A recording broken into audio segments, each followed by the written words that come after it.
Hey, Diana. Hello, how are you? I am good. How are you? I am just fine. Good. Oh, my picture. Oh, I know I don't have my camera open.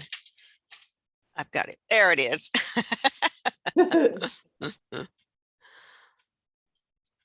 So how's everything going with you? Everything good? Going all right?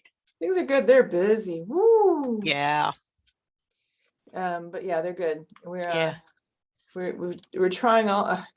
I feel like we're constantly trying new things. I think for a long time we didn't do a lot of new things, and then suddenly, I mean, we did some, but from year to year, our programs looked a lot the same. Uh-huh. And now I feel like every semester we have all these changes. Mm-hmm. Crazy. Yeah, we just have it seems like we got so many people doing different things and everybody's not telling us what they're doing. And yeah, Yes. it's all a big communication issue, I think. I think you're right. Yep. And the good, I mean, at least our administration is sort of recognizing that, and they're mandating a communication plan, Oh, good.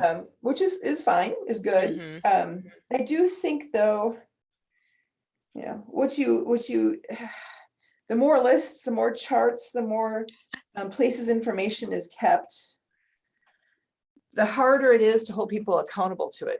Do you know what I Uh-huh. mean? It's Yeah, and like, be sure it's updated. Yeah.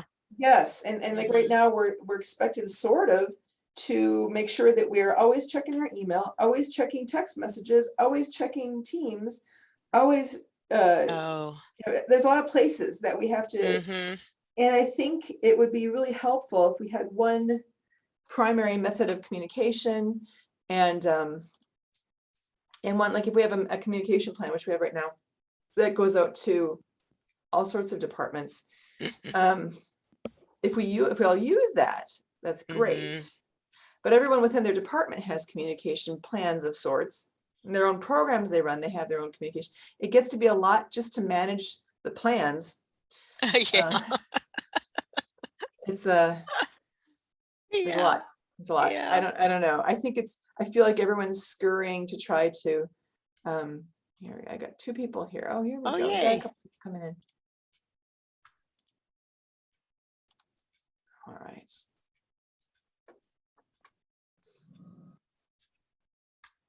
Hello, everybody. Hi, good morning. Hi, good morning.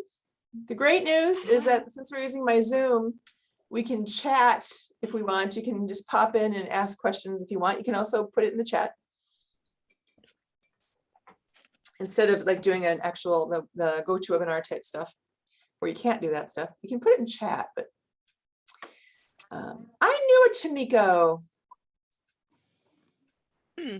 I knew a Tomiko. Oh my gosh. I mean, I suppose it's not that uncommon of a name, but I'm just like, I'm trying to remember who it was I knew. Hi. Hi. I have my tea. Okay, it's 11:02. I am going to go ahead and get started. I think I've been recording already, so whoever views this this webinar is going to see all of this. But okay, then, so be it. Let me see. Okay.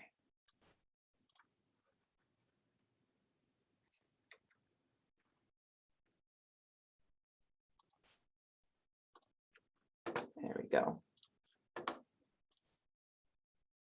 So try to keep my eyes open for folks who are entering in the room. Okay. Okay. So this is my little baby, my study plan consultant program. So the feedback I got from this the first time I led this was that they wanted some additional information, which I added at the end. They wanted, actually, I had referred to, oh, here's a few more folks. I'd referred to additional training modules that I did, and they wanted me to add one of them. So I added one of those. And let's see. Okay. Hopefully we're working. Oh, here we got more people coming in. All right, maybe I need to just finish this up first. We got, hang on one second. Let me get everybody admitted. There we go.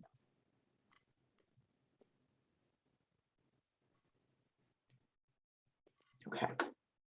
So again, so the first time I led this webinar, I got some feedback that they wanted my Yve's, well, it's called Yve's, but now it's self-teaching tools, because that's gonna be my little company.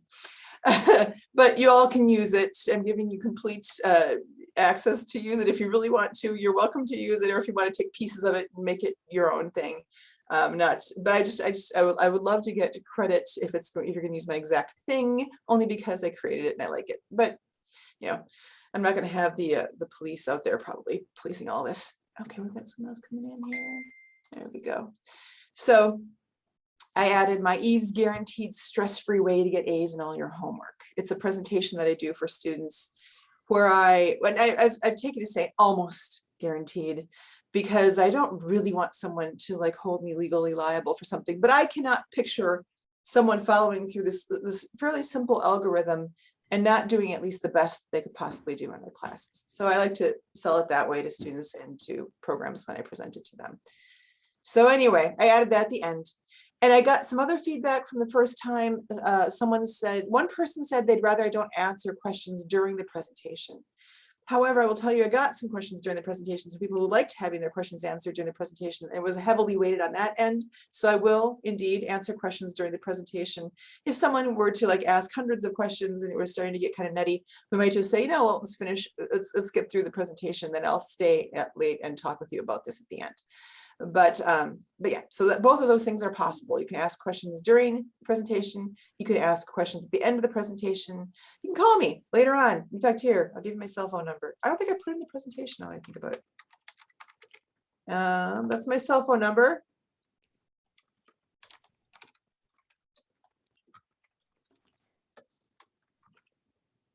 And that's my email address. So you're welcome to contact me anytime you want to. I always tell people I work with from 8 a.m. till 10 p.m. 7 days a week. You can also contact me 10 p.m. to 8 a.m. if you're in dire need of something horrible. So you have something urgent.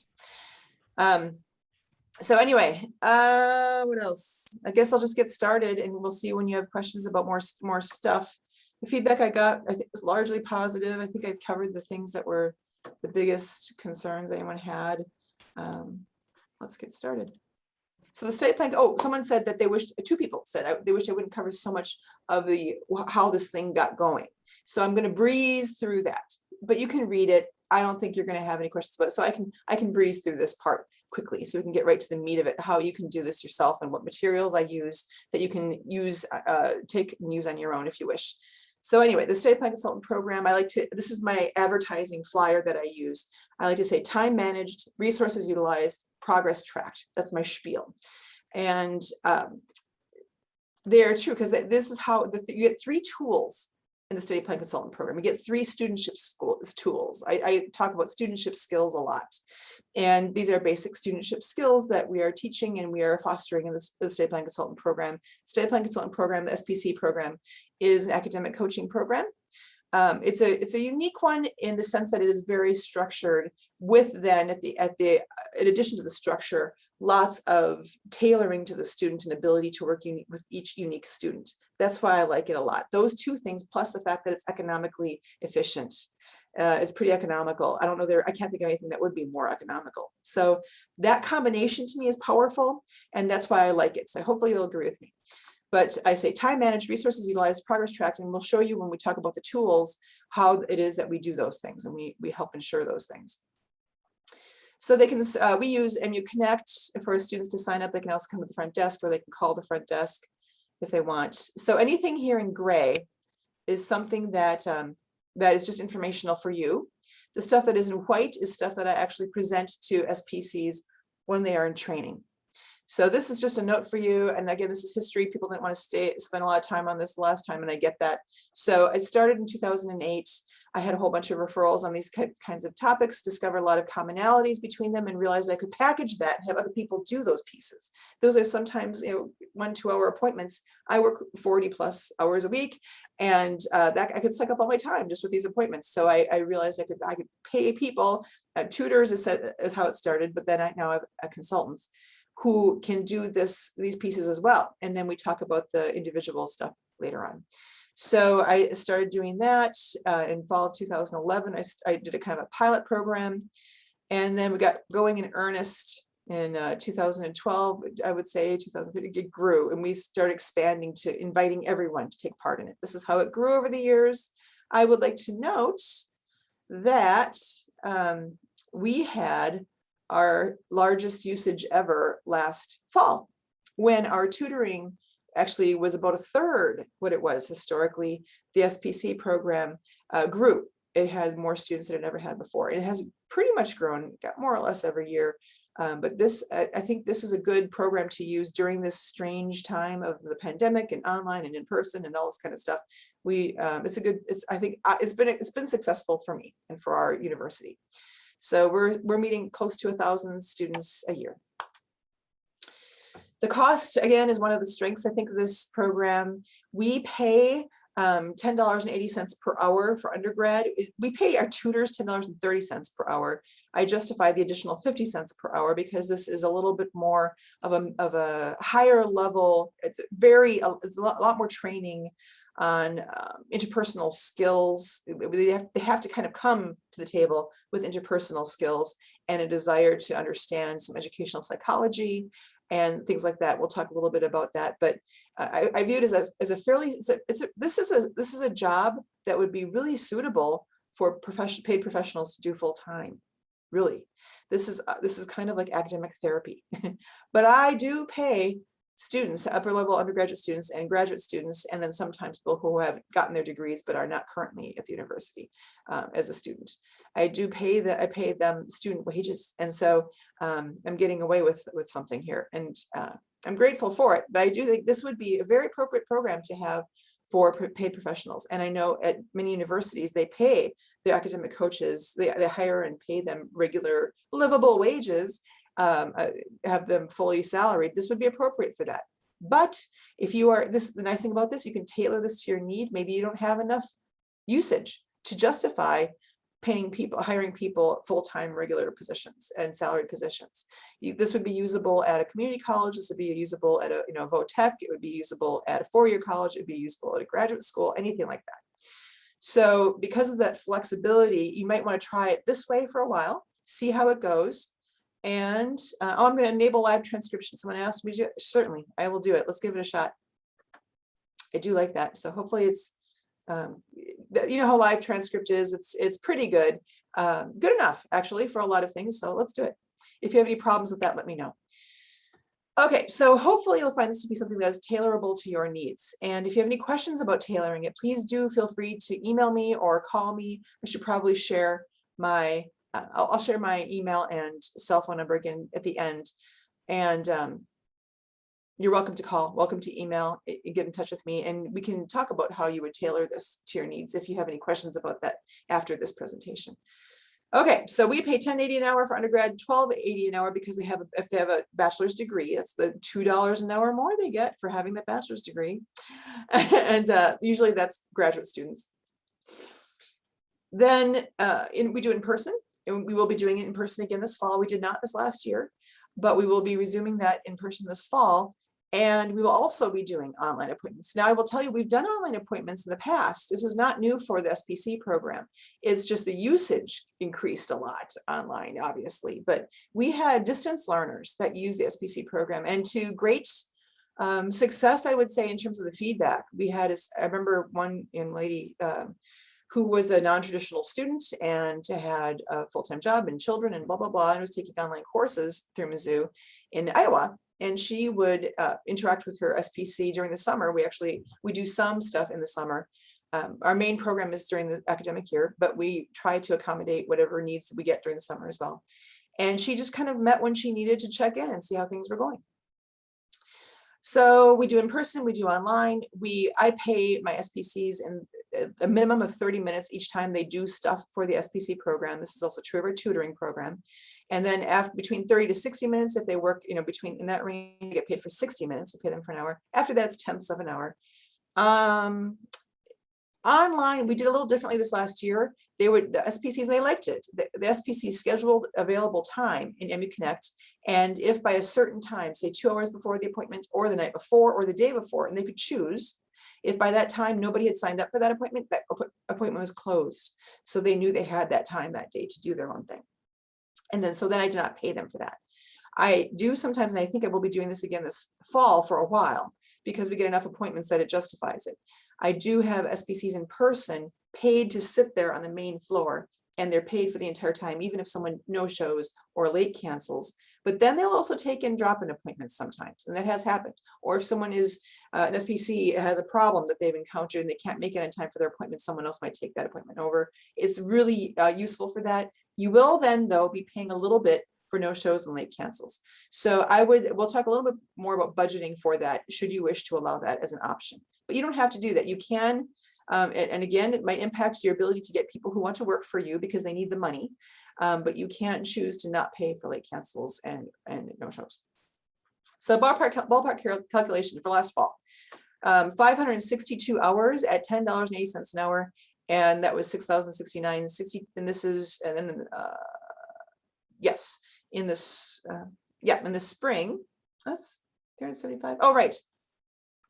Huh. I kind of let me see this for a second. I think okay, follow-up appointments, got it. The follow-up appointments were 375 half hour appointments at 1080 hours. So that total for fall, not paying for any late shows and late cancels and no shows, is $10,000, 125 students, and that served close to what is it? Well, 562 students. So for 562 students, and I don't know about your world, but in my world, that's pretty good. Okay, if you were to include no shows, which again, I did not actually last fall, but I may be doing some of that this fall because I'll be doing that with the in-person stuff. You're going to be very, very conservatively, if you consider adding additional third to that. If you were to propose a budget to your administration, I would recommend adding a third for no shows and late cancels. We do have that level of no shows and late cancels, for instance, for many of our tutoring programs and so on. And we're working on getting that number down. But for now, just to be conservative, go ahead and budget for that. That does not include administrative costs, overhead, supervision, the use of the facility, my time.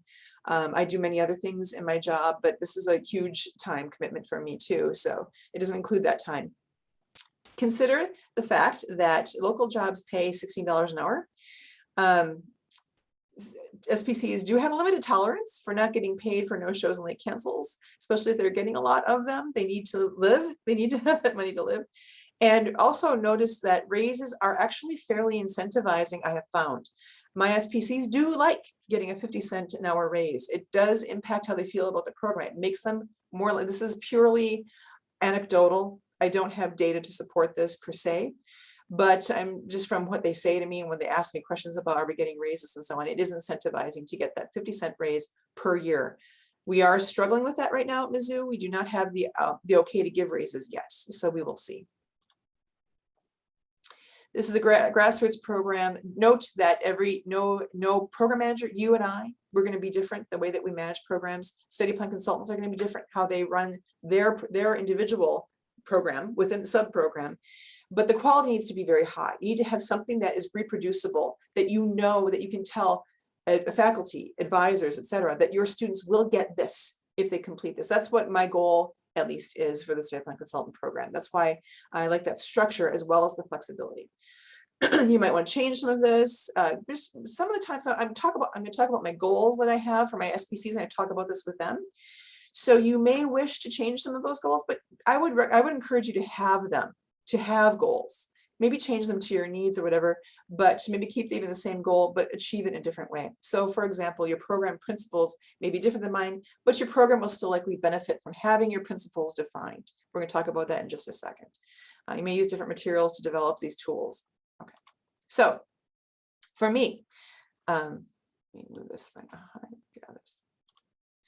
So recruiting and hiring study plan consultants, I do generally require they have to have greater than or equal to 3.5, but I will sometimes go over 3.0. And that's a little different for me with SPCs than with tutors. My tutors tend to have very high GPAs, but my SPCs sometimes not quite as much, because I do find if they're doing well recently, I can find this many times they have put this, the kind of person you're looking for has put this kind of thought into why and how they're doing well.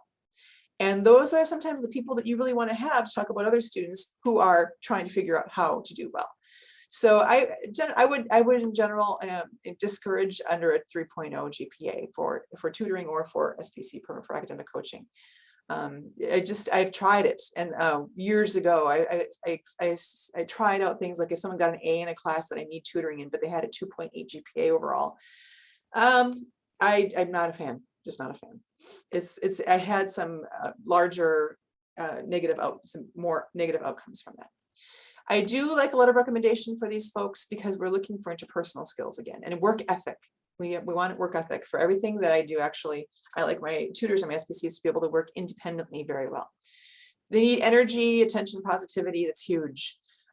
Interestingly, though, you have personality differences. So one of my SPCs, I think I can, well, Sam, I'm gonna tell you that. I don't think you would be mind me talking about this. He's quieter.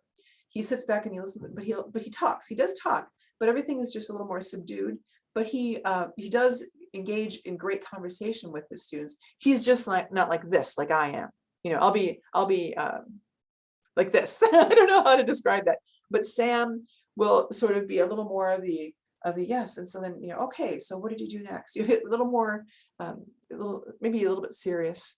So I would encourage you to have a variety of majors and backgrounds in your SPCs. I'm working on that for this fall to increase the variety, to make sure that I've got people from different majors and colleges. I just wanted to note SPCs historically have not wanted to give presentations to large groups. It seems to be a different skill. The people who seem to, from what I've seen in my program, who like to do the one-on-one appointments, or I'm trying this fall, one-on small group appointments. I don't know that I'll have much of it, but I am letting people know that it's available if they wanted to have a few students from, say, the physical therapy program, which is one of the groups I talked to about this. If they'd like to have 3 students from there come and talk to an SPC together, okay, how can we do this and foster even group study? That is a possibility, but giving a presentation to a classroom, to an auditorium is a different skill. My SPC, I have yet to have an SPC who wants to do that. I still do those presentations. All right, it's an intense job. The right people actually like the job. They love the job. They like, in a way, sort of the intensity of it, but they will talk about how intense it is. And those first few weeks are a doozy. So when I'm doing training, so again, this is the white page. So this is when I'm doing training actually with my SPCs, I start here. So I'm saying, okay, the only constant is change. Things are going to be changing all the time. We'll tweak everything that we're doing as we see it's appropriate and as you see or want to try new things. For instance, one of my SPCs, in fact, Sam, made a recommendation that I draw up some templates for some of the grade calculators so that they have some of them to draw from. So I'm trying to do that. So we'll tweak things as time goes on. We can always just go back to the prior version if we decide that wasn't a helpful tweak. So I encourage my SPCs to give me ideas and feedback as they go on. I want to note that what we all do here, and when we sell it to our administration, we want to make sure that they're aware that this flexibility aids in advancing things like universal design for learning and diversity and inclusion. And those two are, of course, very related. True diversity in my mind means diversity in all things. So our SPC program, I encourage my SPCs to look at every situation as an individual situation and what is it that you need to achieve this goal. And we have tools that we tend to use again and again, but we tailor it. Principles. Principle number 1, the buck stops here. I like this principle. I have this in my own work, and I like my SPCs and my tutors to have it, especially my SPCs, actually. So I like to tell students, if you come to me with a concern that is impacting your academic performance, we'll ensure you end up with at least one of these following tools: a solution to try that has research supporting its effectiveness, a solution to try that has anecdotal evidence, so like I've seen students do this and it has worked, a referral to a resource that has expertise in this area. Therefore we have to have an area of our training that talks about resources that SPCs can refer to, and a reason or a reasoned approach that we're like, okay, well, so this is a very unique situation for you. You're dealing with this stuff at home right now. What have you tried? What's been working for you? What hasn't worked for you? What else have you thought about trying? Have you thought about, let me come up with some ideas too. So a reasoned approach. If one of those tools that you generally make an effort to use does not succeed, make another appointment with me, and I will ensure you'll get at least one more tool to try. So at the end of this, you'll note that I often say, why is this important when working with your students? That's a talking point typically. If you were my SPCs, I would have said, so why is this important? And we would have talked about this. So this training takes a few hours. So, you know, we're going through it, we're flying through it right now, but these kinds of discussions are very important because what I'm trying to do is foster in my SPCs this ability and interest, and to even suss out the interest to see if they have this interest in holding discussions with their students about these topics, because we want them to. So I'll say, why is it important? And how have you seen this before? And they will start, because I've hired the way I've hired, the folks I've hired, they will start talking about some of these things and they enjoy the conversation. So it's good.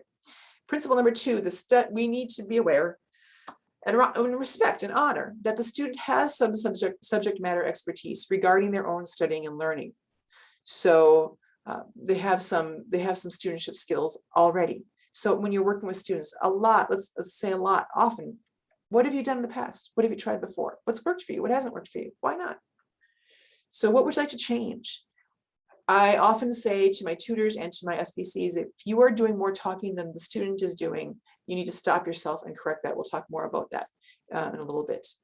So it's a good place for me to bring in the fact some people have read, some students even have had before a class that is referred to 10,000 hours to master a subject per Malcolm Gladwell's Outliers. The students are not at 0 hours. They don't have 0 hours of studentship experience. They have many hours. They're not at 1,000 though. They haven't mastered it because these hours, as Dr. Anders Ericsson has said, they need to be deliberate, practice focused, challenging hours. And so a lot of our experience with studentship skills in K through 12 is not that we're not super focused in on it, but we do spread it out over that time. So we're not at 0 hours and we want to respect that. So why is that important again for working with your students? Principle number 3, here we go. The student speaks more than you do. If you find yourself giving a mini lecture, stop and think, how can I rephrase what I'm about to say in the form of a short question? Ask them and wait. We talk about wait time a lot in tutoring and in SPC, the SPC program. You want wait time. This is a challenge for one of my SPCs I'm thinking of right now. She's not returning, she graduated, but it was a challenge for her. It's a challenge for lots of us. I have to stop myself many times when I'm just going on and on and on. Like right now, this is like the worst example of how to do this because I'm just lecturing, which is just the worst example. But I have to stop myself a lot when I'm lecturing about something and I'm working with the students in a tutoring situation or an academic coaching situation. I have to say, okay, well, what do you think? What do you think about that? Have you considered something addressing this issue before? I sometimes want them to get at something, but sometimes they'll come out with something of their own that I had not considered to. So we try it in our SPC training. We try wait time. It's hard. It's like waiting for up to 20 seconds. We say, okay, so let's see. All right. So what is your experience with speaking towards students? And let's just wait 20 seconds before one of you responds.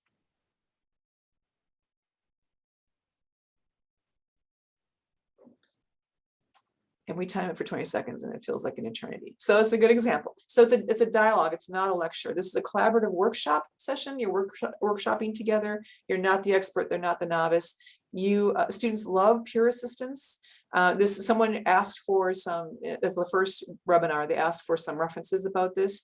That's why in your email you received from me some links to some research on this topic. Students do like peer assistance does work well.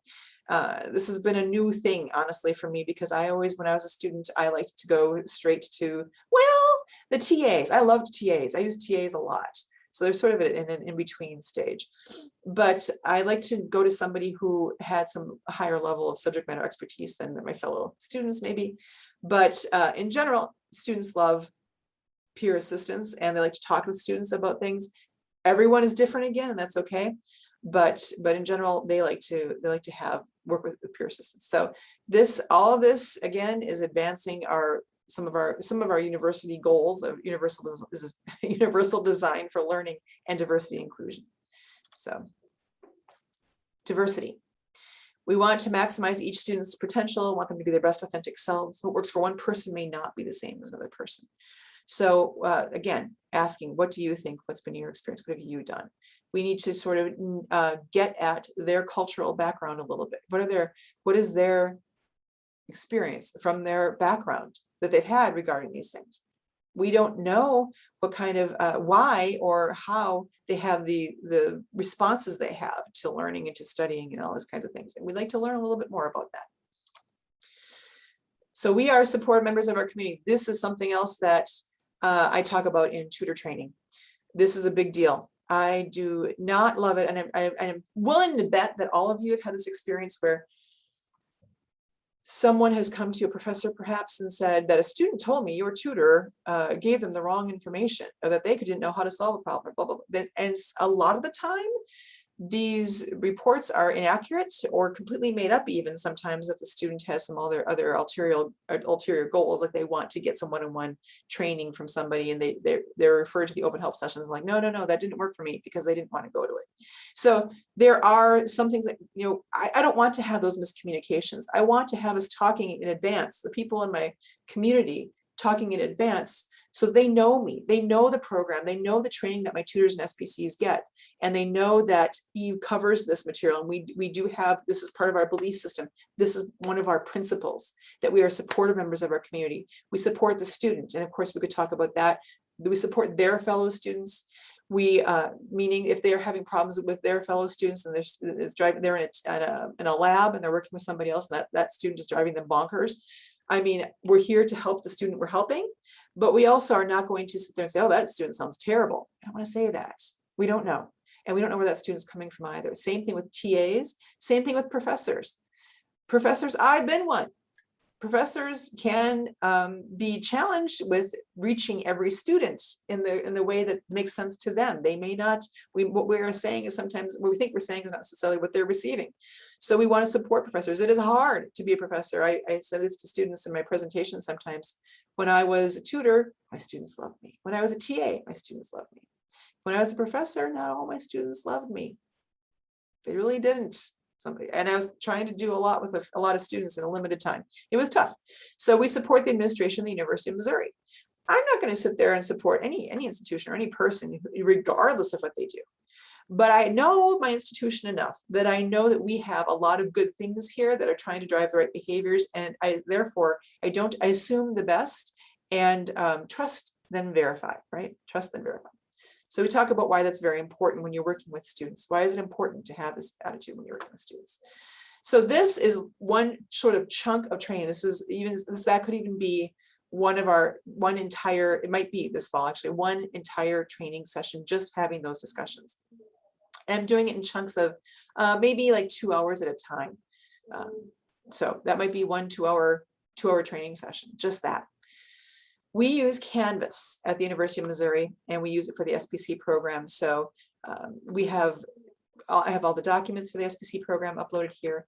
Each SPC has their own discussion thread, and underneath their name, they save each of the documents they create for each student underneath their name using the student's name. This is useful for them to always have a central location for it. So if they meet with a student somewhere else and they don't have that computer on them, or they don't have the paperwork on them or something, we know that they can access this online from any computer to work with a student. Also, if someone is sick, if an SPC is sick and somebody else needs to do the follow-up session for them, they can access the documents for them. So that's an example. There's SPC's name, and then let's say I posted sample student's name and the documents underneath that. These are I have all the documents that we use for the SPC program posted in the files section of the Canvas page, so they can always access those things there. And we'll talk more about these things in a minute, of those documents. I have 2 returning SPCs called assistant supervisors. And typically I have historically paid them 50 cents an hour more. And it is worth every penny.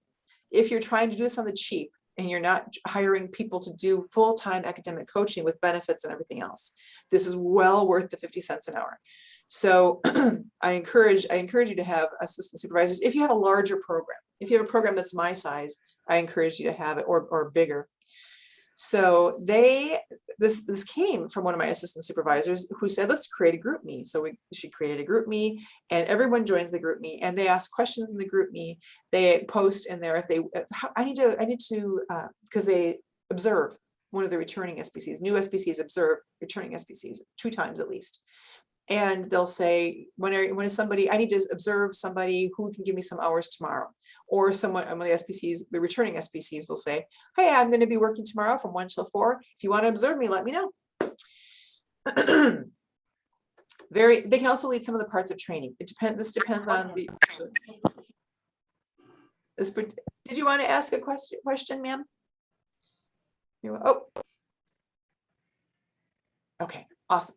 Okay, so after training, the new SPCs do their own study plan consultant. They do their own tools, the 3 tools, and they do their own plan. They show it to me, and they get paid for an hour for doing this. They also observe at least 2 sessions with returning SPCs, as I mentioned. They can call or text me anytime. I think that is important. When I first got a cell phone years ago, I thought, okay, I'm not going to give out my cell phone number to anybody unless they're like in my close circle of friends. I've learned to I give it out liberally. I have never had a problem getting contacted by too many people. Sometimes I'll get contacted by somebody at an inconvenient time, but usually it's not a bad thing. Usually it's for a pretty good reason. And this has not been a problem for me. So I let them call or text me anytime. I tell them 8 a.m. to 10 p.m. 7 days a week. And I always say, if you're bleeding at the side of the road, if you're in traction in the hospital, if you're going through some sort of a crisis, feel free to also call me between 10 p.m. and 8 a.m. It's strongly advisable to have folks at the front desk to help students schedule appointments, to use whatever your methodology is for scheduling appointments. Maybe even if they did it on paper, if they wanted to come and sign up on paper, you can have a paper schedule if you do this for the first time, do it on paper. Why not have a sign up sheet at the front desk and have the front desk folks help them sign up? But we have MU Connect, which is, by the way, our version of Starfish. So some of you may use Starfish for scheduling appointments. And because we use that, students can do that, but then sometimes they need help using it. So they still come to the front desk for help. Essential documents. So I'm hoping, still have access to this through, I think David still has them uploaded. Diana, does he still have those available to folks? These were all included the last time. Hopefully you've got that. I'm sure he has them somewhere. Okay, so these are all things that were sent out the first time I led this webinar, but yeah, so hopefully you still got access to that. Let us know if you don't have that. But the students fill out this form, the take and bring form. I call it that because they need to take it and bring it. I wanted to be very clear. You need to bring this with you. And then the SPCs have an appointment checklist that they check off each thing they do with the students. There are a number of steps in the SPC program. And this is why the first few weeks of the semester can be a challenge for SPCs. But I like to tell SPCs that it's front loaded. The worst of the work is in the first few weeks of the semester. And because appointments requests taper off at the end of the semester, they get to hopefully focus on their exams themselves more at the end of the semester. But also by the time they hit week 3, 4, 5, they're getting into a groove. And it's becoming a little more second nature. I hired someone as an SPC once, the first non-science, non-math person that I hired. And I was nervous because I thought I used an Excel document with some formulas in it. And I'll never forget, I mean, Jessica, she was spectacular. I remember she was struggling with the Excel formulas and the Excel document because she'd never done it before. And I observed her a couple of times and I was like, okay, and she could see that I was like trying to figure out even how to make sure that she was going to, get this figured out. She said, Eve, it's okay. Figuring it out. I'm getting there. I'm like, okay. And she ended up being amazing. She was great. She brought all her buddies over from occupational therapy. I had a whole bunch of occupational therapy SPCs for a couple of years. It was fantastic. Using the 3 study plan tools is, when you're creating the study plan, so you create the 3 tools, which we'll talk about more, and then you create the study plan for a major exam or to write a major paper. And there's a document to help guide that discussion as well. Appointment verification form, so that a professor or an advisor or financial aid or someone in who knows where refers them to the SPC program, and they would like to get a receipt sort of saying that the student did complete their SPC appointments. There's generally 2 for the plan, all the tools in the plan. The first one is an hour, second one is about 15 minutes, maybe a little more depending on how the conversations went. and they can get a verification email from the SPC. So this form, they just copy it and paste it into an email and then check the boxes and fill it out. Oops. So that we do use a survey for the end of the semester, end of the first session evaluation. It is, I think I've given you the paper copy, but we've been converting that to Qualtrics. And you may want to do that, especially if you're doing an SBC program online, you might want to convert that to Qualtrics. We now have our evaluations done on Qualtrics, but I do believe I shared the paper version, so at least you can see what we do. And the Excel timesheet for my SPCs to use, I included that just because what the heck, why not? But that I created an Excel timesheet for the SPCs that also gives examples of what to put in for different types of appointments and so on. So we can track it and that we pay them appropriately. Okay. Let me see. All right. I need to, hang on one second. I'm going to switch to a different, I'm going to show you the 3 tools and the plan form. Let me see.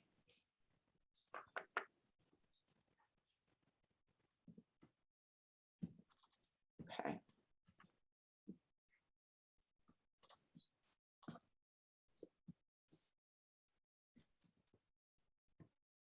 All right.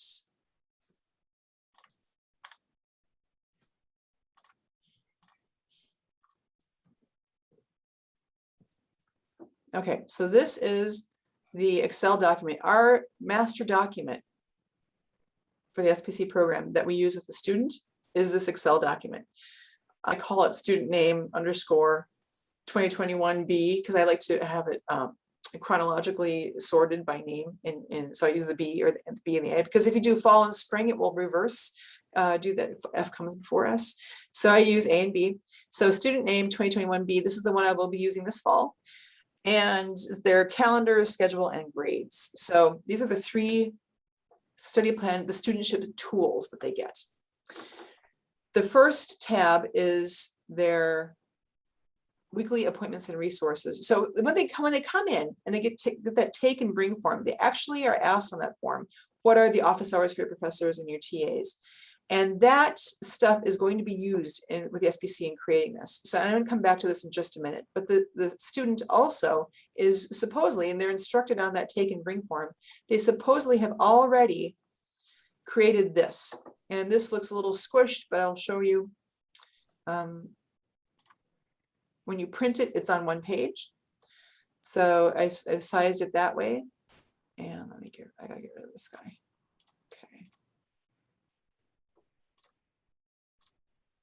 Let's make that bigger. Okay.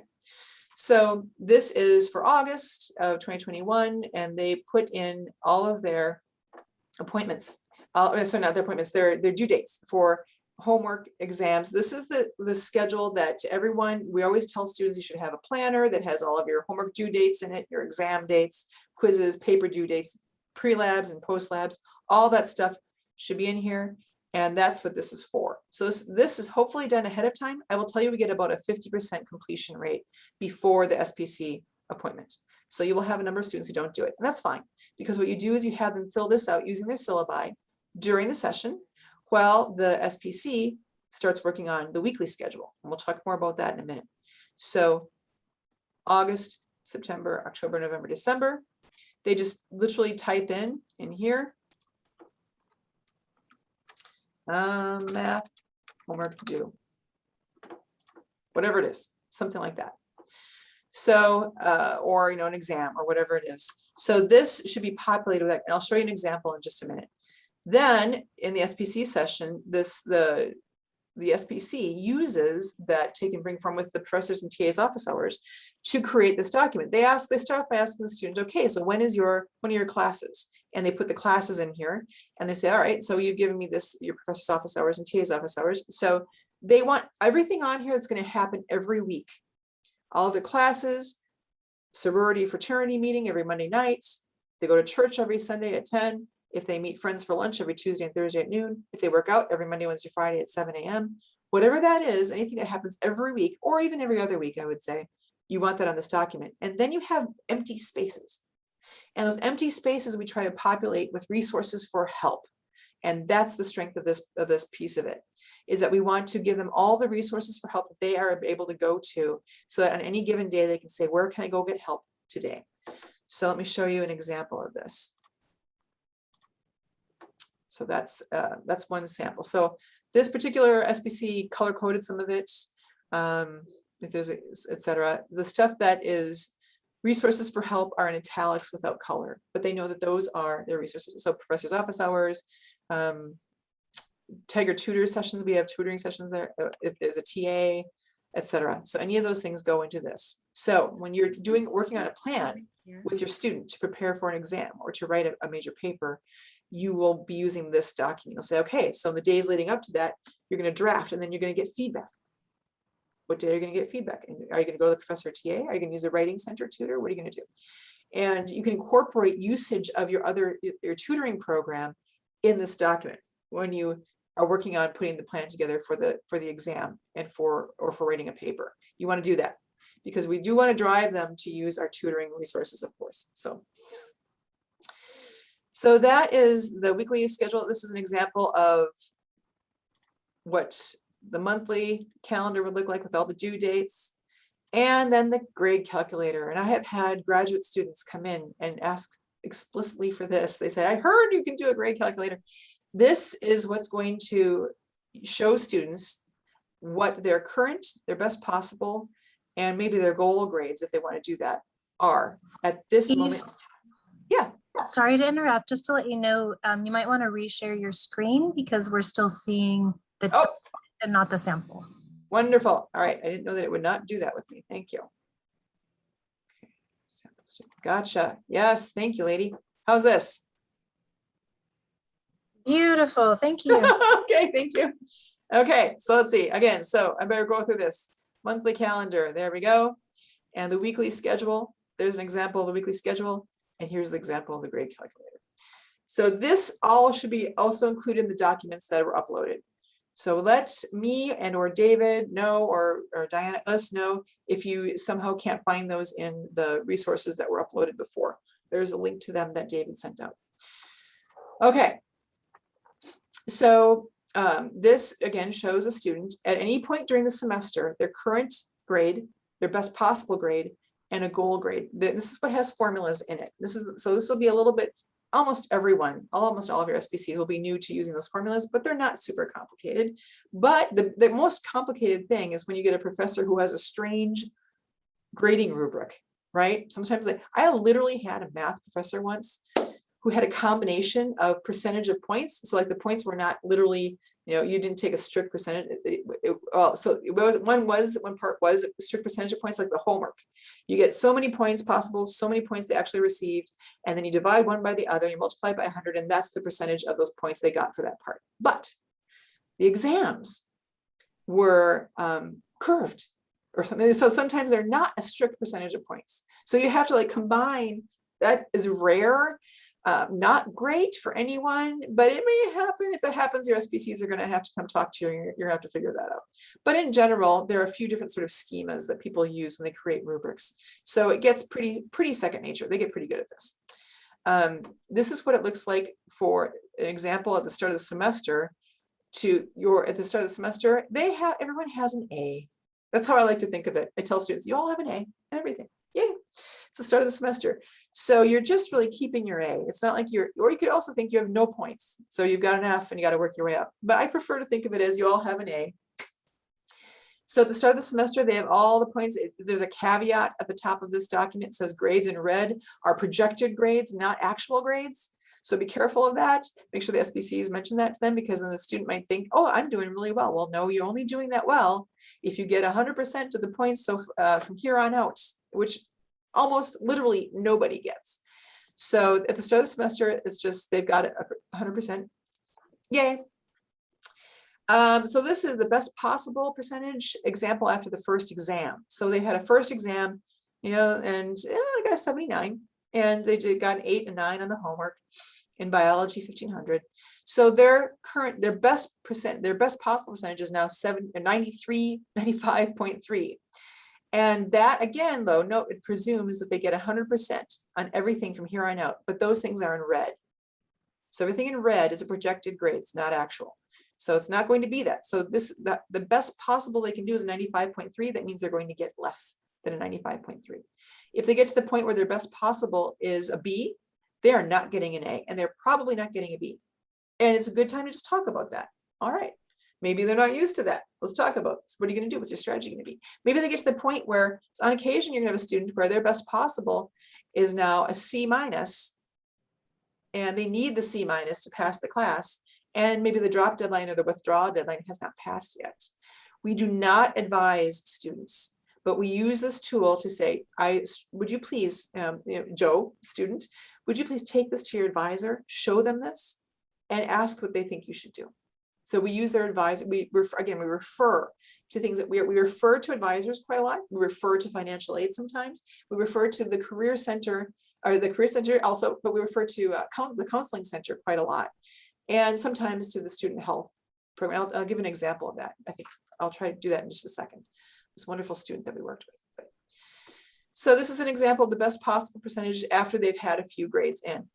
This is the current percentage example at midterm right here. So at midterm, they've had some grades in, and notice the red grades are averages of their other grades. So in exam 1 and 2, they got 85 and 95, their average is 94, or it was 90%.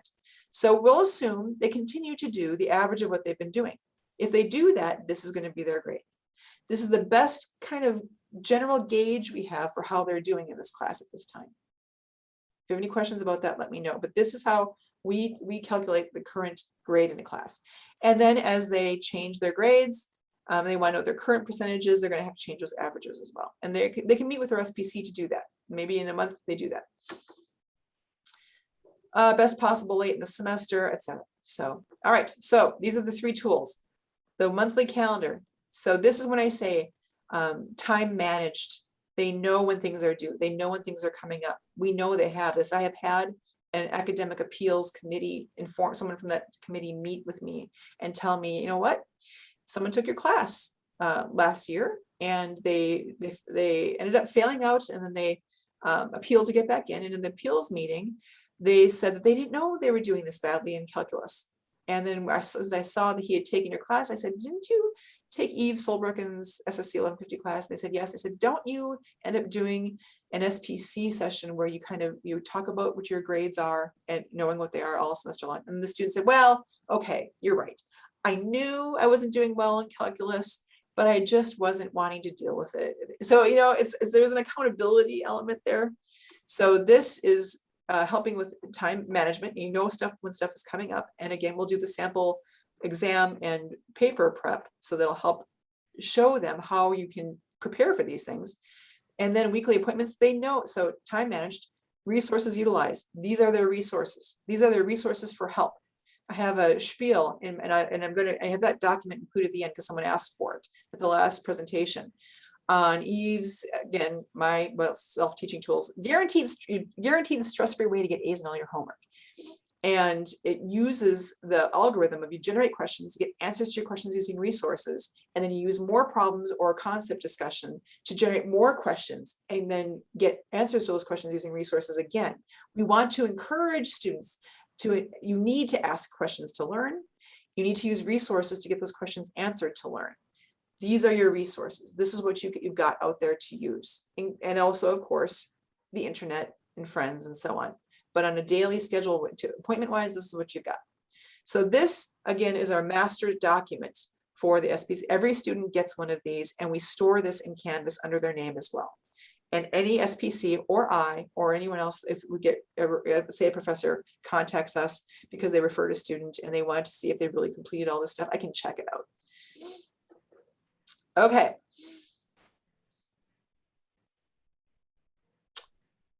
I want to make sure that I do show the screen for this.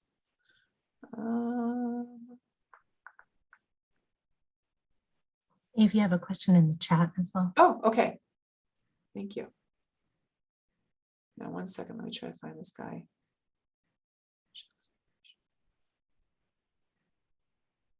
Okay.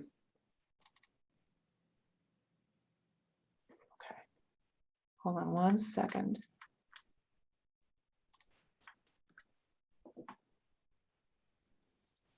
let me check out the chat.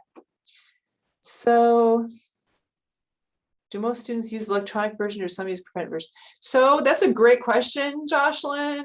I will have a much better answer for you this fall because it hasn't even been an option this last year. All we've had is the Excel document. And I did not have the Excel document before this last year. It was all on paper. And I have to tell you, it worked. Paper works. You can see it in front of you. You can plan well, right? It works really well. I don't know I don't think it's age. Honestly, I think even students, people like to have concrete things in front of them. There are still a lot of people who like to have actual books, textbooks and reading books and so on. So it is very useful. But I don't know, we'll find out this fall because right now for the fall, we are normalizing using the Excel document entirely. You know what, Jocelyn, I'm seriously thinking, and I think this would have come up anyhow, I'm probably going to print off some paper copies of these things too. I have a really neat Excel program that I can send to you if you want. Let me know, but you got to do it by emailing me. This is a good time for me to share my phone number and email address again. But let me know if you want this. Really neat Excel document. I got off the internet like 15 years ago. It generates a calendar any month, any year for all of time. And you can change the coloring schemes a little bit and so on. But I use that for that monthly schedule. I print off those months on paper using that program. So I probably will, now that I think about it, probably will end up doing some of that so they have it available to them. That's a good question. We'll see. It'll be interesting. We should have another meeting later on, see how it goes. Okay, so here's the study plan. So you've got the 3 tools done with the students. And now they're putting together a study plan. Everyone gets a copy of this sheet, either in a paper or online. And I want to see, let me view this little sucker.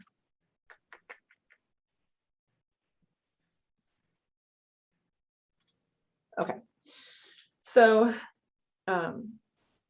this is a guide. I do caution my SPCs, one of their tendencies is to downplay the necessity of doing this in this way. I don't want them to downplay the necessity of doing a structured study plan. So for instance, I've heard when I first started doing this, I heard one of my SPCs say, well, so you should go back 10 days before your exam date. You really don't have to do 10 days before your exam date. Maybe it's just a few days before your exam date, whatever. Like, no. If you say that the student needs to prepare only 3 or 4 days before the exam, there needs to be a reason for that, because your student you work with may not be in that situation. You need to be 1000% confident that they are already done kind of the prep they need to do, so that they only really do need 3 or 4 days before the exam to start studying for the exam. So you want that discussion to come from the student. So the exceptions to this come from the student. And then we say, okay, all right, what's worked for you? Oh, you say that I've had, for instance, you probably had this too, had a tutor. Cody, amazing guy, brilliant guy, who would study maybe 8 hours the day before the exam, solid, really hard, and get an A+ on the exam in physics and engineering and all this kind of stuff. No, he just was mathematically brilliant and literally would just plow into it and do it. Great, but we don't know that, right, with everybody. We want to make sure they tell us that. So I like to start, you want to have a talking point. So when I talk to my SPCs, I'm like, you can change this, but you need to have a reason for why you start talking with the student about their plan the way you do. And you have to have the goal of making sure that they have an excellent study plan that works, that they're excited to use and they think will work for them at the end. And you have to have reasons for doing all of that. So if you don't have that yet, and if you're a new SPC, use mine. And this is mine. So I start by saying, okay. So I'm like, all right, hi, Beatrice. I'm going to use you as an example. So, hey, Beatrice. Beatrice, is that how I say? Am I saying that right? I'm going with that.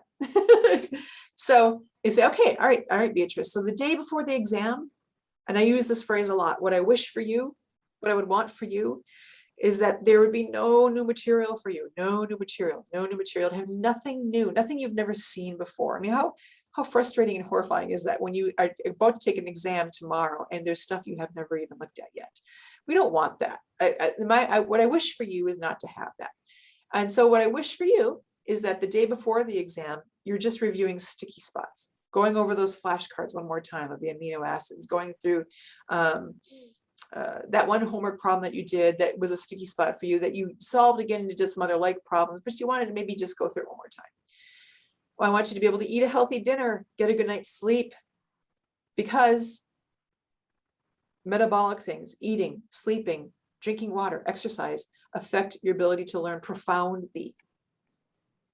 I won't go too much into this, but also if you're drinking or using pot, you know, these things affect your ability to learn. All these things are important. So what I wish for you is the day before an exam that you eat a healthy dinner. You drink a bunch of water, you get some mild exercise, whatever is comfortable for you, and you get a good night's sleep. So the second day before the exam, I like to think of as your best day to get your last questions, any lingering questions that you've got from a professor or TA answered, or from a fellow student.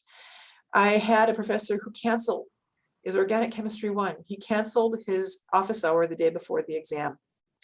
And I had questions, man. I was like, no. So I like to say 2 days before, because if he cancels that appointment, then I have at least another day to sort of buffer that. But in general, I say 2 days before. It's that you want to ask your questions by then. In order to make that happen, though, so if we want that end goal, and so I might talk with the student, I might say, what is your goal? What do you want those days to look like? And they may be different. They may be like, you know what, my life is so chaotic and crazy. I'm okay with even working through some of the still working on some problems the day before, but I would like to get a decent night's sleep. And, you know, maybe they're not even expecting to get an A on this test. They want to just, you know, do as well as they can, everything, but they have a very chaotic, crazy life. So, all right, we'll work with that. We'll figure that out. So whatever their goal is, we want to help them achieve that goal. Days 3 to 10, then in general, again, it could tweak depending on what the student is wanting. Those are your days to use the resources you have to review the content, to solve some additional problems, to take the sample test, if there is one, or multiple, and prepare the content for the exam. And to generate those questions, get answers to your questions using resources from those sample problems and additional problems and so on. So I'm not going to go too much into this. The goal during that time is every day generate questions and get questions answered. You'll use that tab in the Excel document, that weekly schedule of your appointments and your resources for help. Those are your resources for help during this time. Generate questions, use those resources for help to answer them. We want to normalize asking questions, normalize using those resources during all phases of their learning, including exam prep, including writing a paper. So that's for an exam. The second page, the second side of the document, when I print it out, is doing a paper. And this, I vetted this with the Writing Center here at Mizzou, and they gave their thumbs up. So I'm pretty confident this is a decent way to go, at least. So we're looking at going 3 weeks out. Now you may not get, it depends on the size of the assignment. You may not get 3 weeks to work on a paper. They may not have given you your topic 3 weeks in advance. But let's say they do. 3 weeks in advance, you do your brainstorming, get some ideas, maybe create some bullet points, pick your topic, and then you get feedback on that from the writing tutors, from your TA, from your professor. And then you do a draft, and then you get feedback on it. So it's this constant iterative process. In my world, learning is always this iterative process of generating questions, getting questions answered using resources, generating more questions, getting questions answered. For writing a paper, it's brainstorming bullet points, get feedback on your ideas, do a draft, get feedback on your draft, do a second draft, etc. And studying for an exam, it's trying to solve problems on your own when you get stuck. And we're going to talk about this again. Write down the question you need to have answered in order to keep going. Use a resource to get the answer unstuck and get that question answered. Then keep going on solving the problem. When you get stuck, write down the question you need to have answered. Use a resource to answer that question. It's this iterative process, I like that this is part of my guaranteed stress-free way to get A's on all your homework as well. We'll talk about that in a minute. Any questions on any of this? I'm going to actually stop and just see if anyone has a question. Okay, someone just, Adrienne has to leave, but she said this is awesome. I can't wait to watch the rest of the recording. All right, I hope that the recording is working. It should be working. I'm doing my best. It did say it was recording, so okay. Any other questions at all? So, and I'll keep watching in the chat, or if you want to pipe up, let me know. I'm going to then, if not, go into, I do training modules on specific topics. I'm sharing with you today the test anxiety and the guaranteed stress-free way to get A's on all your homework. Those are the two that I'm going to be sharing with you today. So let's see, let's take a peek at those. I might fly through those a little bit.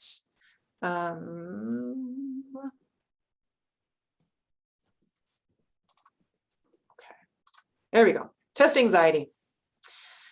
So test anxiety. So these again are generally one-on-one, but we might try some small groups. And that came out of my presentation to the physical therapy students, grad students actually. So this is what I actually talk about with my SPCs. We live in a test conscious, this is a very famous quote that is quoted in a lot of test anxiety articles, research articles. Back from 1960. We live in a test conscious, test giving culture in which the lives of people are in part determined by their test performance. That's just the way it is. We can hate it. We can love it. I often say, I hate grades. I hate grades, but they're the best thing we've got. I don't have a better solution for people to see, other than GPA and grades. Are you ready for graduate school? Are you somebody that I want to work in my business? I don't have a better way yet. Portfolios are very helpful and they add a lot to it, but you still use those grades. I mean, with tutors, again, I've tried it and I found if you have a GPA under 3.0, it's just almost certainly not going to be great. Maybe you're okay, maybe we can figure it out. And if I really want to do some work with you and help you through that, it might be okay. But if I don't have that kind of time to do that, I need people who've got 3.0. And again, tutoring wise, often 3.5 and above. So there's some things that we just, this is kind of the way it is. Tests are what we've got. We've got tests. It's the way it is. So I'd like to mention to my SPCs, how do when we talk about test anxiety, how is it measured? How do we know what it is? And what is test anxiety? Now we'll have discussions about this with my SPCs. This is a good time to have discussions about this. I'm not going to do that here because we don't have the time for that. And again, this would be one workshop, one SPC training module by itself. These 9 pages would be one module by itself. It will be this fall. So I like to just show them examples. So historically, we've talked, educational psychologists have talked about test anxiety in terms of generalized anxiety. It's very similar. They talk about anxiety in general. They use anxiety measurement scales and tools in general to talk about test anxiety. So here's examples of a couple of them. They tend to define things as worrisome thoughts concerning failure, automatic reactions. Like when I take tests, my heart beats fast. And when they measure these and they do research on this, they take generally qualitative data about this quantitative stuff because they're having people self-report if their heart's beating fast and things like that. So it talks about off-task behaviors concerning nervous habits and distracting behaviors. So I like to talk with SPCs, and I never ask them, do you have ADD, for instance, or do you have whatever we might be thinking might cause some anxiety issues. But I do often say, first of all, I'll just let you all know, when I do a presentation to a class, in a class of 20 students plus, I know I've got a bunch of people who have ADD or have some sort of attention issue going on that they're working on. Let's talk about that. So if you're getting off task, if you're not focusing, we talk about Dr. Anders Ericsson's need to have those 10,000 hours from Malcolm Gladwell, 10,000 hours be disciplined, hard, focused work, and you can't focus. That's a thing. You need to be able to put in that focused work. So let's talk about that. And it probably is the unusual thing to not have those issues. Frankly, it's a spectrum, like almost everything.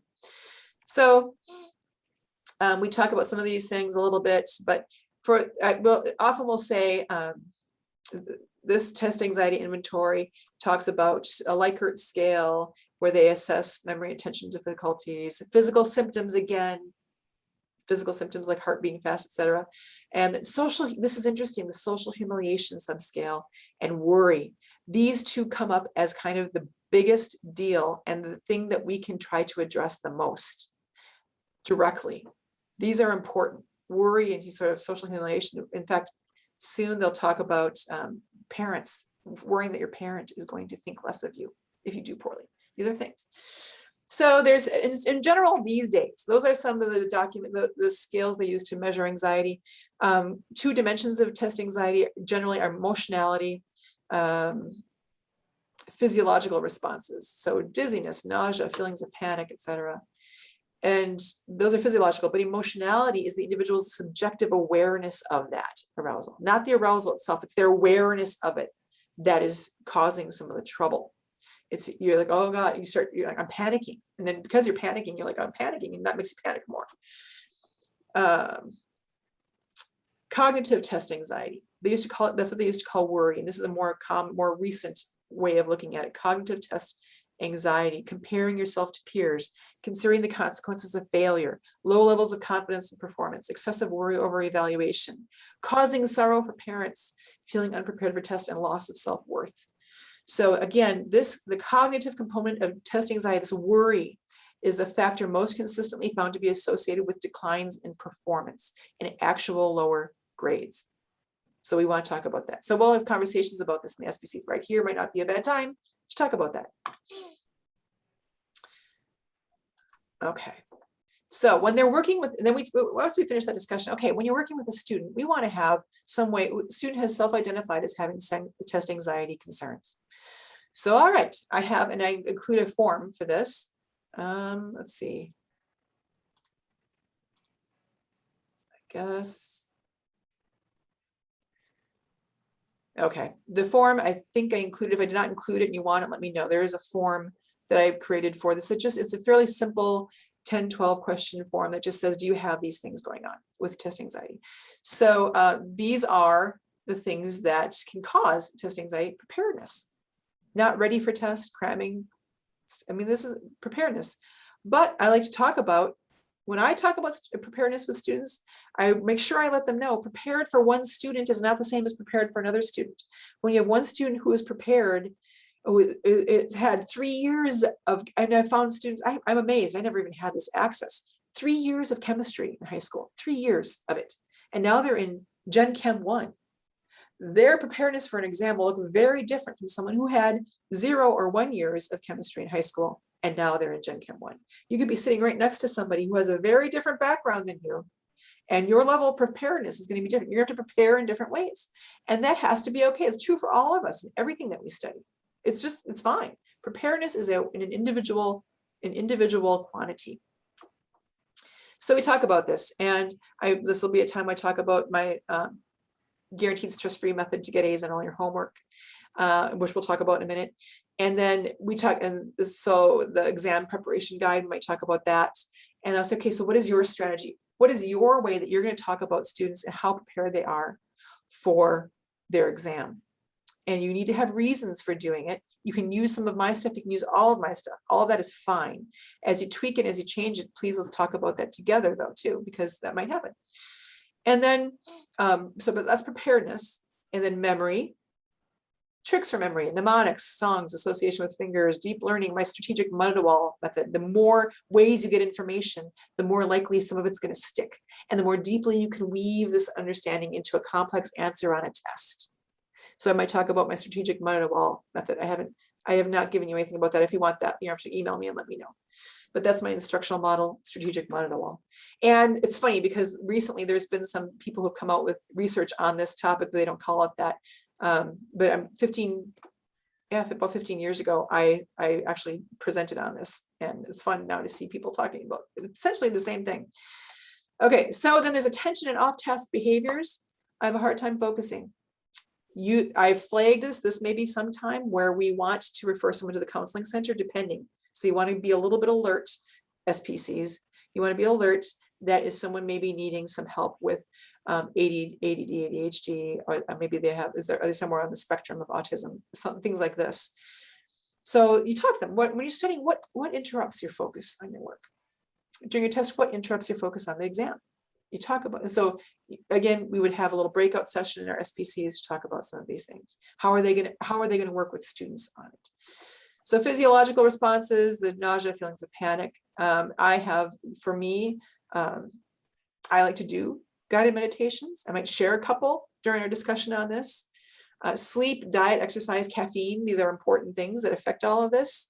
We can have everyone wants to talk about this. The SPCs always have something to share about this. Everyone's got something to share and has had issues regarding something like sleep, caffeine,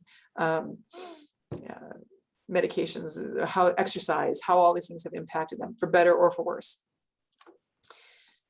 All right, worrisome thoughts. Now here we are. This is important. This is the worry. This is really important. This is the thing that has profound outcomes, connection and correlation with outcomes. So we may very, very strongly want to be on alert that we may need to refer to the counseling center for this. But for instance, when they say, if they're comparing, and this is all, the test anxiety form asks them questions like this. So you may take this off the test anxiety form, the questionnaire that I give them. So you compare your self-performance to peers. I'm not as good as they are. Well, okay, let's talk about that. What is the evidence that you have supporting this? Let's figure out, is this really true? And if it is true, that's fine. I just want, but what is your evidence that, or you're just worried that you might not be as good as your peers are?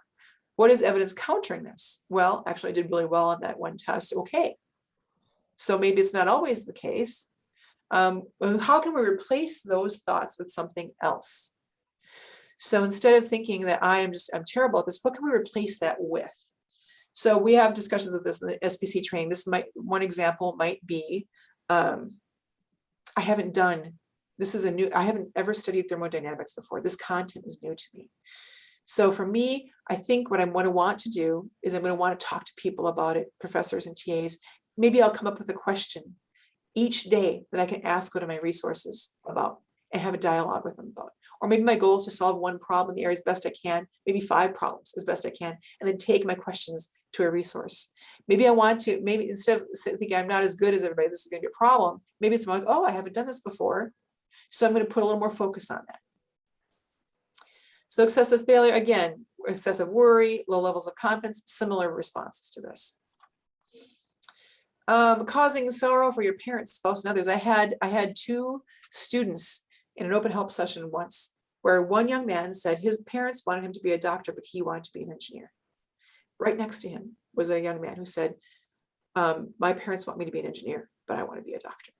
And I remember just saying, wow, you just need to like swap bodies here because, so let's talk about that, so what will happen? What will happen if you don't do as well in this class as you thought? I remember I had a student, I used to teach music, and she was prepared, she was supposed to take a level exam in the Yamaha music education program that day. And she was in a practice room and she was crying. And I said, what's going on? She said, I'm not ready. And it's my fault. I haven't practiced as much as I should. I said, okay, all right. So what are you afraid is going to happen? I'm not going to do well. So then what's going to happen? She said, I'm going to fail. Okay. And then what's going to happen? My mom will get mad. Okay. And then what's going to happen? And then she paused. She's like, well, because if your mom gets, it sort of stopped there for her, well, if my mom gets mad, I guess I'm going to feel bad about it. I said, well, then what are you going to do in terms of your Yamahas? She said, well, I guess I'll have to just prepare for the next one. I said, okay. And then how are you going to prepare for that? And then she said, well, I'll probably do this. Okay. And then you'll take your next exam. Will you be more prepared for your next exam? Yeah. Like, okay. Well, then there you go. I'm wishing you lots of, and she had stopped crying. She had a plan. We're ready. It's just the best that you can do. So things like that, talking through some of these anxiety issues that way. All right, maybe they will fail. Maybe they won't. I mean, let's talk about both of those scenarios. Maybe it'll go better than you thought. Maybe it'll go worse than you thought. Who knows? Let's talk about that. All right. So I take this opportunity with my SBCs to talk about them. You're walking a line in this between being a study plan consultant, which we are, and a therapist, which we are not. So we talk about some of these strategies and how do we know when we're hitting therapy territory, like counseling center territory.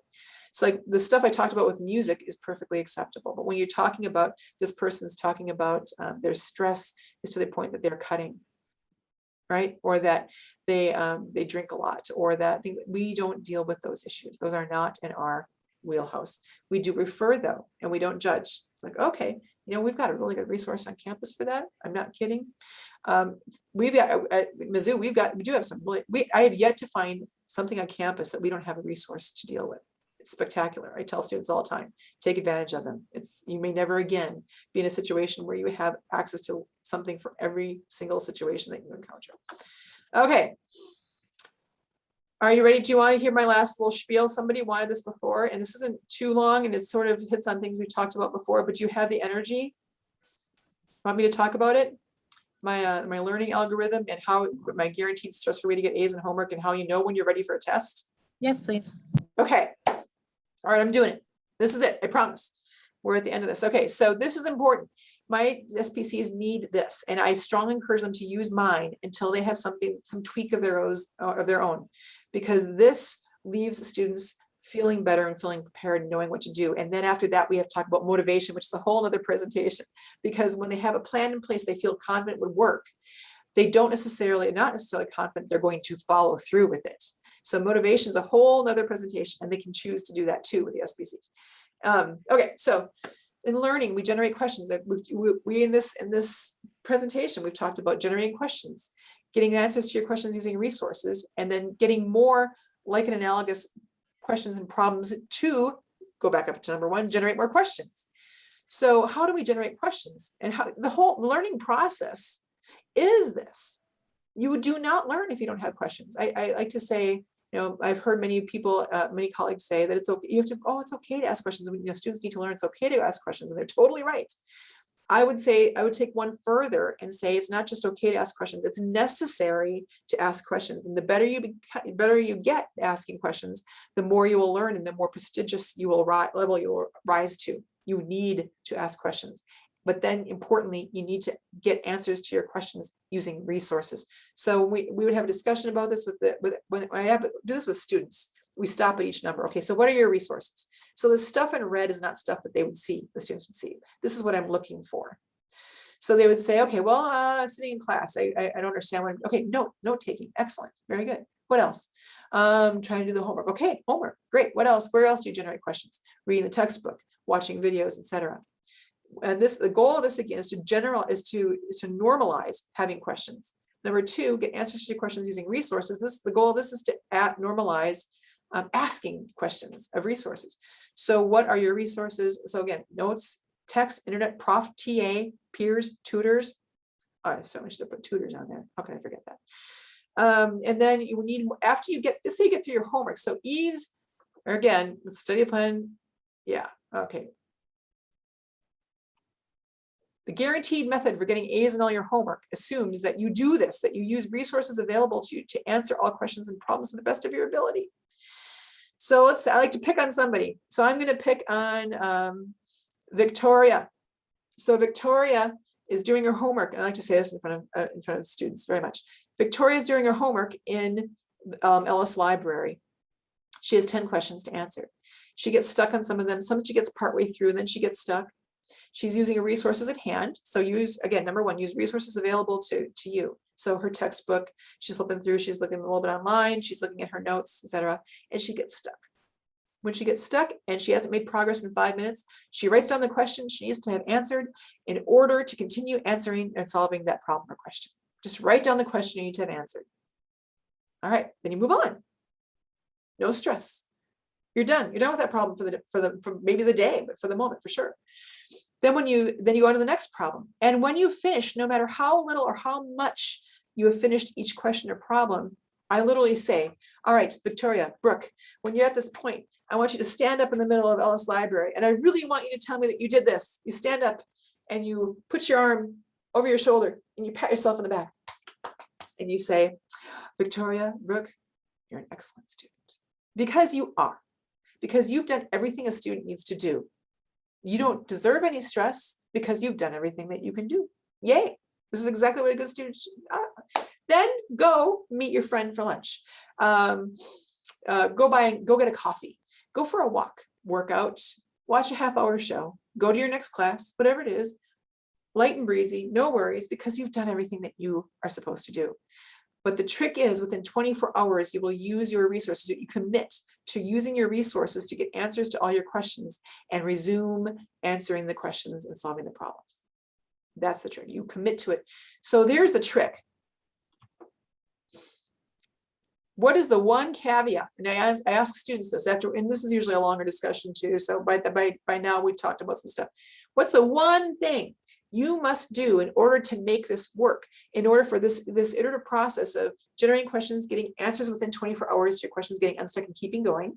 And then we get stuck again. What do? I always tell them, I say, you ask more questions, you write down the question, okay, write down the question you need to have answered in order to proceed. All right, so you get unstuck and you keep going and you get stuck again. What do? Write down the question you need to have answered and proceed. And then you get help answering those questions within 24 hours. And when you get stuck again, right? So you need those 24-hour iterative processes. What do you have to have in order to make that work? And I wait. Usually somebody says it. Sometimes they don't, but usually they do.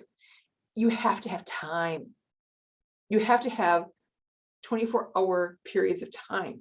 So you can't do this the night before homework is due. That's the problem. So in order to make me almost guarantee that you're going to get A's on that homework, an A on that homework, you must start the homework the day it is assigned in order to have those 24-hour cycles.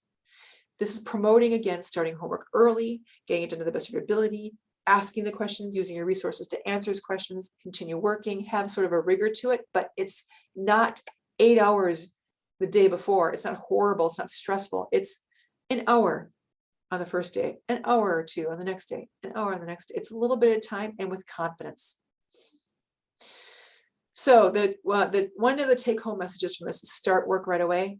Work in a small amount daily is the key to doing your best work with the least stress.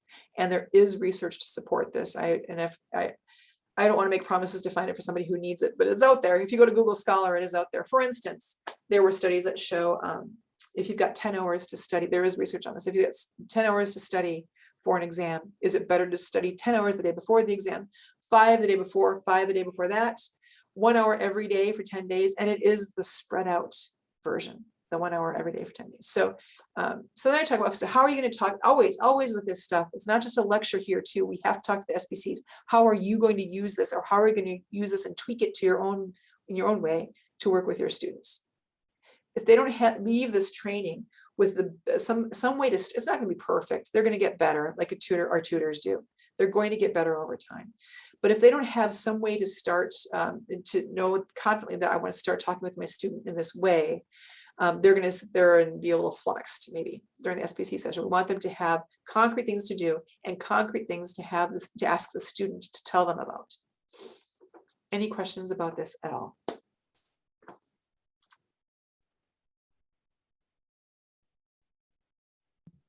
I have a question for you. Yeah. So one thing that I've observed is the decline in motivation or commitment for the sort of work cycle, because in the early weeks of any class, the content mastery is easier to come by. And so there's this illusion of, the students create this false illusion for themselves.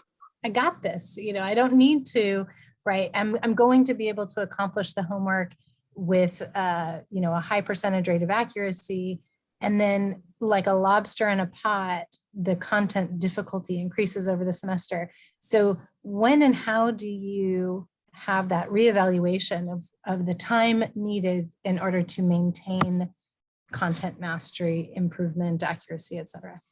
Yeah, that's a really good question. And a really, yes, super common. I mean, I don't know if there's anything I've talked about today that I myself have not even done, right? I mean, I could easily fall into that in the past. I know I can think of times. I do think that telling people something is one thing, having them experience it is another. And so in a way, it's like, I think that they have to experience it, but we want to catch it as early on in the experience process as possible. So if a student just sort of falls more and more behind and is sort of in learning the content and is starting to do worse and worse, and then that this happens, I'm sure you've all had this happen, where like a month or maybe even a couple weeks before the final exam, they're like, okay, I really got to get caught up, and it's like that's really gonna be a challenge at best, and we'd rather that not happen. I do think that so this is one of the strengths of the grade calculator. We don't want students to think they know how they're doing in a class, or to think when they come out of high school, oh, I did really poorly in that first exam, but I just made some silly, every time, I've heard this many times from students where they say, oh, I looked at the exam, I understood what I did wrong, I'll do better on the second exam. Because then they also fall victim to my mortal enemy. I talked to them about this. My mortal enemy, mortal academic enemy, and this has happened with me. Solution / explanation recognition. When you look at the solution to the exam and it makes sense to you, and so you think, oh, I see what I did wrong. I understood better. I'll do better from here on out. No, because if you, this is another thing, a key thing I do when I present to students. If you continue to do, okay, I'm going to leave it this way. If you want, different outcomes, you need different inputs. And so I'll say, okay, so you recognize that what you did wrong in that first test, how do you know it's not going to happen again? Well, because I see what is right. I say, okay, so how do you know that? Because you kind of thought you were going to do better than the first one too. So that's why I talk about the guaranteed stress-free way. So this guaranteed stress-free way, this is, oh, I can't believe I forgot this. Guaranteed stress-free way to get A's in all your homework. When you're working through your homework in those 24-hour iterations, you're having to get help with it a lot, which is good. And you're understanding it more and more and more, but your test is not going to allow you to do that. So in order to do well in the test, how do you know using that algorithm to generate questions, get answers to your questions using resources, solve lots of analogous problems and discuss lots of different like analogous scenarios to generate more questions, get answers. How do you know in that process when you're done? How do you know when you really understand it? And you don't have to ask, you don't have to get any more sample questions or sample problems to solve or questions to answer. Because I know now I'm at the point when someone asks me something on a test, I'm going to pretty much have an answer, or at least something really pretty good. Where in that element, generate questions, get answers to your questions using resources, get more like and analogous problems and questions to generate more questions. Where in that does it stop? And usually someone says, oh, when you don't generate any more questions. Like, yes. So when you don't generate any more questions, because you're solving these like and analogous problems and scenarios, so that means someone can ask you a question and say, hey, if we're talking about a G protein, but the G protein has this instead of this, and it attaches here instead of here, and it's in this, how is that going to change its impact on the outcome of whatever? And you say, oh, that's a really interesting scenario. Well, what would happen is, it depends on how much of this was also in the situation this, but you probably would have more of this, because when you can actually discuss it intelligently, then it didn't cause you to generate a question where you ask a resource. It's great to generate a question to ask a resource, but our goal by the exam time is to not generate questions and then when we talk about so most of us don't always get there. We don't always get to the test. Being able to answer all questions without answer all problems and discuss all problems without any questions at all. But we can get close. Our goal is to get as close as possible. And then we talk about managing that test anxiety. So because we don't know everything, I go into a test and I know I'm not knowing all of it. So I have to navigate some of that test anxiety, not let it get overinflated. So the preparation I do have is usable. So we want to talk about that, but in general, when we have to wait for a student to sort of falter a little bit before they'll get to the point where they say this. And what I want is I want a student to do poorly on one test, or do poorly on a homework, or to set where I can see in the grade calculator, okay, well, why? Okay, but if you're ready for your test, how do you know that if your quizzes have been these grades? And whereas teaching, this is like the teaching real like trustworthy news versus fake news kind of thing, right? How do you know? This is like it's a process, an intellectual process. It's like, how do you know this? We want to start, if we have this conversation, ideally you'd have multiple meetings with this student too, because then you can go through that process with them the first time you meet them. Yeah, Brooke. That was actually my question.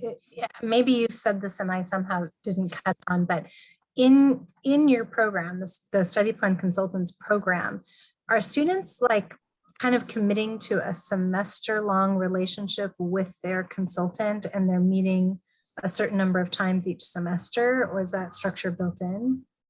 So, and I'm glad you said that, because one thing I want to share with you folks is the general outline of,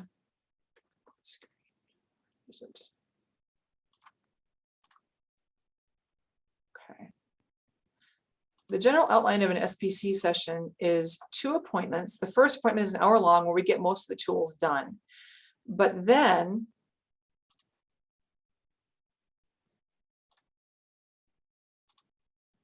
this is that it? No, darn it. Oh, gotta scroll up. There we go. Okay, so if I go to, all of you, learningcenter.missouri.edu. If you go to study plan consultant, So again, learningcenter.missouri.edu and click on study plan consultant. This is how they schedule an appointment. This is the complete, you can download this, the complete and bring form. This is the, this is still spring. We got to change that to the fall one. The Excel document. The basic 2-session study plan is a 3-part toolkit for study planning. This takes about an hour, at first hour. The first appointment will be an hour long. When they sign up here in MU Connect, they'll get an hour-long appointment. After that, with their SPC, they will schedule a second appointment that's at least 15 minutes. Sometimes it's longer, depending on how into stuff they got, how much they got through, etc. And they will, by the end of those 2 appointments, though, they will have done the toolkit and the study plan. After that, they are able to meet as often as they wish. Meet as often as you wish to create strategies to complete. So it's up to them. This is self-identification. We do have classes, some of those freshman introductory classes that assign the SPC appointments. The 2 bases. This is another reason to have a nice combination of the short 2-session set and then the open-ended tailoring to you options, because professors can assign the first set of 2. And they can get that verification form filled out by the SPC and grade their students that haven't completed it. So the first 2 things are very structured and they do that, but even there, putting together the plan for an exam or a paper is very individualized, and they can continue to meet as often as they want throughout the semester. Did that answer your question? Okay. All right, any other questions?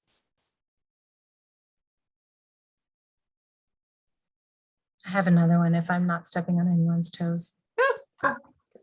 And thank you so much for all of these resources. This is so much work that you've put into all this, and it's really amazing. The sample student or the blank template for the 2021B fall calendar, that whole spreadsheet, the tab that is the grade calculator, are those formulas already entered into that spreadsheet? So really good question, because that's honestly, there's a lot to remember for the SPCs, and just the quantity of stuff to remember and the quantity of skills to attain are a thing. But if there's any one sticky spot that is just the most for the SPCs, it's the grade calculator initially, especially, and kind of going on to, but you kind of get used to it. What the SPCs do is when they create one for, say, large classes like Chem 1320, they upload it to the Canvas site for other SPCs to use. Oh, that's brilliant. Yeah, because then you don't have to keep recreating the wheel.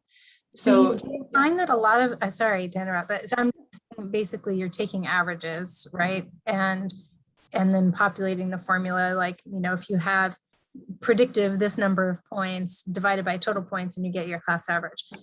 But how do you account for, and I think you said some professors use different weights for different things. So you might see on the syllabus, homework 10 points each, exam 100 points, but can the weights throw things off? And are you accounting for that, or are you doing straight sum and averages in your formulas? So when you have weighted stuff, you're basically doing subsets of it. So like if you've got the homework is 10 points each, you got 10 homeworks, and then you've got 2 exams, and they're also 10 points each, but the exams are worth 50% of your grade, the homework is worth 20% of your grade. So then you say you add up all the points possible for the homework in the formula. It'll be equals, and then you'll do the sum of the points possible divided by the sum of the points received by the points possible, and that whole quantity in parentheses times, say it's 20% times 20, and then you've got it in percentage already. It's in percentage already, and then that plus this total number of points for the exams that were received divided by the ones possible times 50%. Then you don't have to multiply it times 100 because you're doing it in terms of percentage points already. You could also, there's a few different ways you could do it, but that would be one way of doing it. That's how I tend to do it, is if I scale it, you want the fraction, the received divided by the possible, and then you want to multiply it times that scaling factor. And then add those together for the total 100% points. And in the sample document, there are examples. There is an example of that, I think, in there too. You can look at the formula, but you can call me or something too if you want to ask me a question about the actual formula.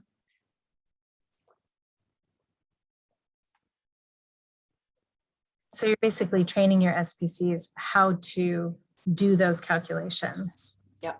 And some of the students end up asking the SPCs to show them. And then they do it themselves in Okay. future semesters. It's neat. And some of them just keep coming every semester. Do you have more, Eve, of the presentation, or is this like a giant interruption in your flow? No, I'm done. I am done. Yeah.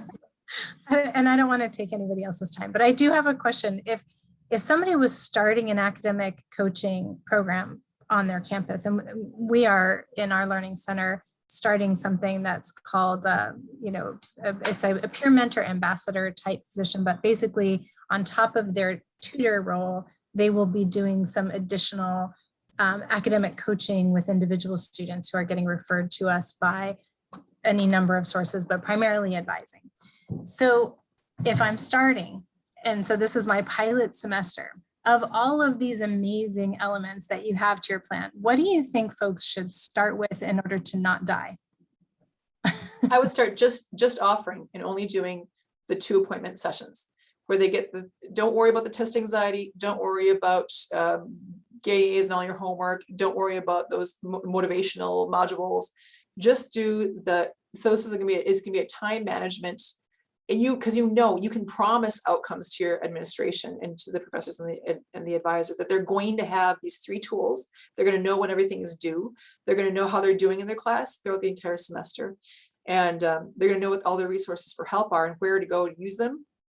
And they're going to have a plan to do that. So that's all I did for the first few years of this. And then I added, well, as time went on, because we had students that would constantly ask these questions. Oh, and that's the example I wanted to give. This young man. He had severe social anxiety, and this is how sort of the extended appointments happened. It was with this young man. He was one of the first, like maybe the second semester that we had this program. And his SBC came up and talked to me and said, it's like, Eve, I've got this guy, this person can't be in classes that are larger than 14 students because he has this severe social anxiety and he's going to be a biochemistry major. So there's going to be all these big classes that he has to be in. What do we do? He had never been diagnosed because his parents had been afraid to diagnose him. We've had that happen with a number of people with autism and things like that too, because they're afraid of the stigma. But this young man, he was all my SBC talked to me. We got resources and it's confidential. And you can, and when you leave Mizzou, you can continue to do what you want, not what you don't want. But I'm just saying, if you get registered with the Center for Disability Services and you get a letter of accommodation, you use it when you want, and you don't use it if you don't want. This is all your choice. This is not shared with everybody unless you want to share it. So he ended up going and getting help at the Student Health Center. He got some medication, he went to the counseling center to get some counseling appointments to work through his anxiety issues. He ended up getting a 3.5 GPA in biochemistry, and he met with his SPC every week that entire 3 years.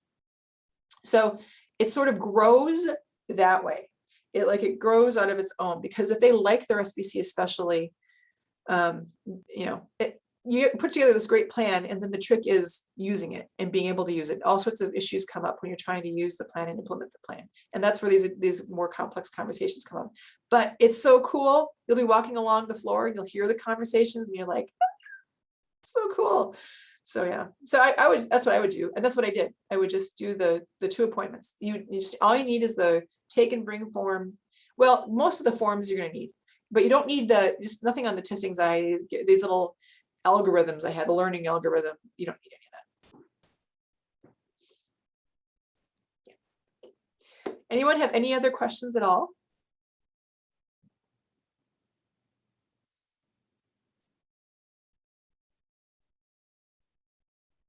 I'm going to give 20 seconds of wait time because,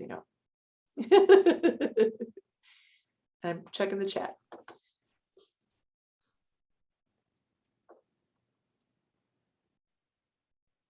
All right, I think we might be. Oh, you're very welcome, Victoria. Thank you, ma'am. All right, I think we're good. Yeah, thank you guys. It was great. Well, thank you all. Yeah, stay in touch. And I just like being in touch, honestly, because Diana, with our Missouri regional group, I just think it's so great to be with people who know you. We say certain things that you all know, you all been there. I just love that. It's so nice. It's great. And you'll send us the video and we'll have it available for Okay, everybody that's here, right? yep, Thanks. sounds good. All right, let me know if you need Okay. anything else. Thank you, Okay, guys. Thank you. Bye. Bye-bye. Thanks, Eve. Thank you, guys. I'll be emailing you, Eve, probably, I'm sure. Okay, good. Okay, thanks so much for everything. This was great. Well, thank you. I appreciate that. Take care. You too. Thank you.